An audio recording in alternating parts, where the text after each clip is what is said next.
What's up, everyone? Hope you're doing great. I have a special guest here today. It's Hilda Huang. Hi. I was in Amsterdam. Hilda came by to rent a piano from us. So we started talking and we realized that we actually have a lot of friends in common. Welcome, Hilda. Thank you. I would really like to show our beautiful store to you.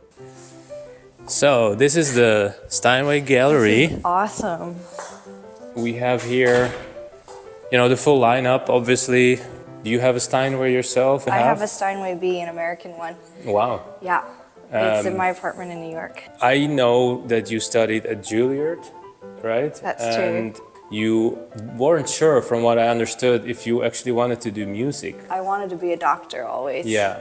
I'd studied chemistry in college. I mean, when I won the Bach Competition and Steinway signed me for concerts, that was my first time, really going out and presenting full-length recitals, and it really was such an amazing experience that really changed my life, and I think it put me on this path. You never were having second thoughts about having this kind of life? I think I always have second thoughts. I mean, the honest answer is that every day there are second thoughts, but something about playing the piano is very existential to me. Yeah. I feel like it's a way to prove to myself that I'm alive and I'm making the most of my life. Yeah. And so that's why I feel like I have to do it. We have a concert hall here. That's amazing. And we are organizing concerts every fantastic. 2 months or so. We also study organ and harpsichord. Yeah. For me, it's always fascinating. It's quite a different experience, and also technically, it's a different world, Yeah. Do you find it difficult switching back and forth? I mean, it is difficult to switch between instruments, that's for sure. But I also think it's something that everybody can do. I mean, as pianists, we already do it.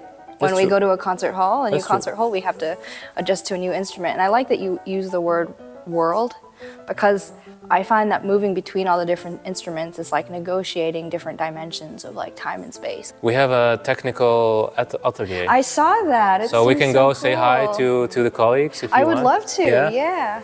So now we're entering the first floor, and we have other grants here. Yeah, it's beautiful. Other besides Steinway, I mean. That's gorgeous. So this is the Piano Technisch Atelier. That's so cool. This is where the magic happens. Have you ever been in a workshop like this?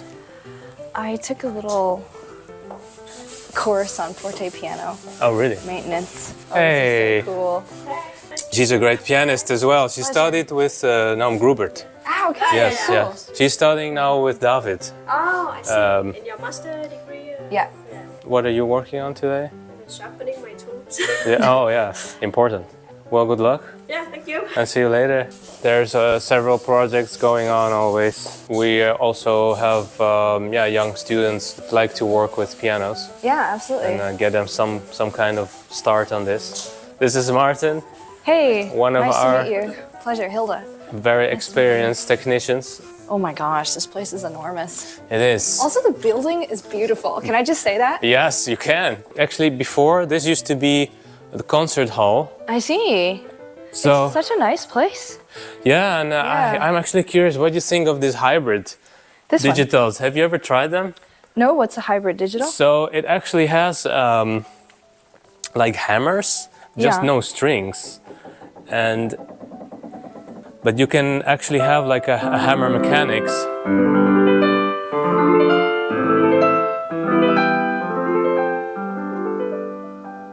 Do most people buy digital pianos from you these days, or is it really still a mix? It's a mix, It's really depends on the customer. We are selling here pianos from 400 to, let's say, 400,000 euros. Yeah. So it's really a wide audience. Big range. You're planning to do the Spiriocast in January. We haven't set anything firm yet, but Okay. it's in the air. Okay. And I know they're interested in having me, so it's going to be a question of whenever I'm next back in New York. Okay. And I have the repertoire ready. Yes. What are you planning to play? It'll be a program of Bach. Yeah. And it's actually really fantastic because that piano is so sensitive, especially about articulation. Yes. I mean, it's much more clean than if you're doing an acoustic recording because you get the Yes, articulation of right course. in with the action. Of course. So I find it really ideal for that kind of music. It is, yeah. Oh, it's an amazing technology to think that everywhere in the world people can just log in Yeah. to the piano that is being played. So Look, actually, now you get to be the teacher. yes. Hello, Slava. Have you taught much? I've taught a little bit. A lot of my colleagues come up to me asking for help when they have to play pieces by Bach. Yeah. So in particular, I seem to have a lot of experience teaching Bach on the I mean, piano. is it a coincidence because you did win the Bach competition? So Yes, I did. I think it's a Not pretty a good coincidence. argument for them to ask you some questions. Yeah, you feel sometimes- actually more connection to the harpsichord or the organ rather No, than I the piano? I think I feel very connected to the piano, but I Yeah. think I feel when I play that it's like I'm inside of it. Yeah. You know, I'm maybe driving a machine, but ultimately it's the vehicle that's taking me places. Yes. So I never feel like I'm totally in control. It's not my job to try and control the piano when I play. Yeah, because so much about what we do when we practice is about control Yeah. at the same time, but it's also about letting go of control and going in a flow state. Yeah, exactly. How long have you been playing actually? I started when I was 3. Oh wow. Yeah, so I've been playing a long that, time. that explains a lot of the natural, feeling you have for the instrument, of Yeah. course. How do you see yourself as a musician within this highly competitive world? Yeah, that's a good question. I mean, I have some concrete goals. Like I'm in the process of working towards my first album, which will Yeah. probably have lots of Bach on it. Yes. I feel really strongly about that music. I feel like I have something to say. So that's why I'm so committed to putting it on a recording. Yeah.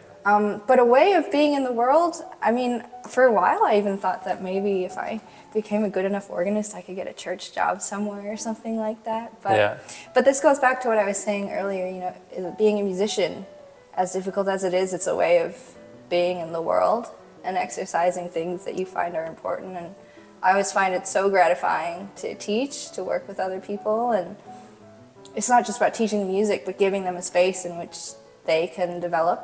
I had that same relationship with my teachers growing up, and I'm very lucky to be studying with David now, who is incredibly sensitive and a very passionate teacher, very supportive. So, these are the relationships that have made my life. So I just try to do the most I can by being a person, whether that's like being a teacher or being a collaborator, playing chamber music, accompanying choirs. Is this a big part also, chamber music, in your life? Yeah, absolutely. I've pretty much played in the Chamber Music Festival every summer since, what would have it been?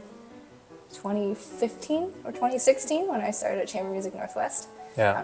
out in the States. Are there any particular pianists or artists that you would really like to meet or have a masterclass with that you haven't met so far? That's a good question.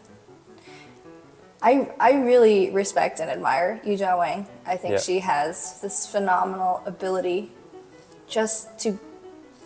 I mean, it's like she has ability boiled down to its purest form. Yes, I see And, she is an extreme example, of course, because I think it's only a handful of people on the planet that are gifted as she is, because Yes. it's not just hard work, it's also genetics, or gift, or whatever you want to call it, is some kind of rare occasion where everything comes together. Yes, everything comes together. I want to say thank you so much. Yes, and I hope to see you another time. Yeah, let's do it again. And maybe in a podcast, Yeah, that would be fun. because I think you have a lot more to say than That just would be great. what we're talking about today. So see you guys next time.